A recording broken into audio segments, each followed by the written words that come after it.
June 1st, 2017. How's everybody doing? Interactions of thermodynamic systems. These are the two types of reactions I want to talk about. Open and closed. Inside of stellar metamorphosis, we have stars as open systems, and accepted dogma has them as closed systems, meaning they don't have stars losing mass. Okay, so to them, stars can radiate, they can do work on the environment, but they don't lose mass. With stellar metamorphosis, they lose mass, they do work on the environment, and they are hot, obviously. They radiate into the environment. This is the main difference between establishment dogma and stellar metamorphosis. And we know stars lose mass because we have observed them losing mass. Check it out. You have stars, they're born really, really hot, they expand, and then they cool and contract, losing mass over many billions of years until they completely solidify into the little rocky hard ball called a planet. Therefore, stars are definitely open systems. They're not closed systems.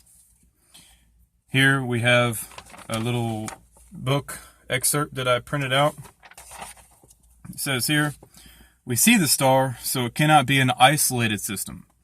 Historically, stars have been modeled as closed systems. There, it says it right there. Historically modeled as closed systems. And this is where they make a very, very big mistake. Because when you assume stars don't lose mass to do your modeling, and you keep them as closed systems, they're not open, well, all the models are going to be wrong. And all the theories are going to be wrong, all the stellar evolution models are going to be wrong, all the solar system formation models are going to be wrong. It's basically a domino effect. So you have individual dominoes that fall as you go down the line. The first one that falls is keeping stars as basically they're open systems. They lose mass. And they're called exoplanets for some reason.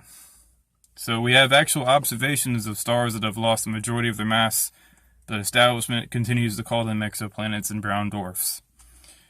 Once that domino falls, you have to add the additional parameter to the equations, and that is mass loss plus work plus heat loss. So you have to account for three different things when you do stellar evolution models. Since no equations that are accepted account for mass loss, they fail to accurately describe the solar interior. Obviously, the interior will change as the mass is lost. The interior won't have the same characteristics when the star gravitationally collapses. And since the solar interior is wrong, that means the fusion model of stars is wrong, and also means the stellar evolution models are wrong. So that's another really big domino that falls. And if you have the fusion model wrong, or the what powers the stars being wrong, you have the wrong age of the sun. Instead of having it really old and fusion powered, it's actually really young in this theory. And since they have the wrong age of the sun, they have wrong planet and solar system formation models, which all rely on the outer objects being byproducts of the sun's formation. But they're not. They're individual constructs. They're stars in various stages of evolution. They're basically independent. And the main idea in all this is if you have the wrong root assumption in the very beginning, everything else falls down and it all is kaput. I have written here, everything that relies on a single assumption falls if that assumption is false. That is exactly why this discovery is so damning. When you have a very big assumption being false and everything else that relies on it is kaput. And that's why astronomers and astrophysicists, they can't give 1 inch up.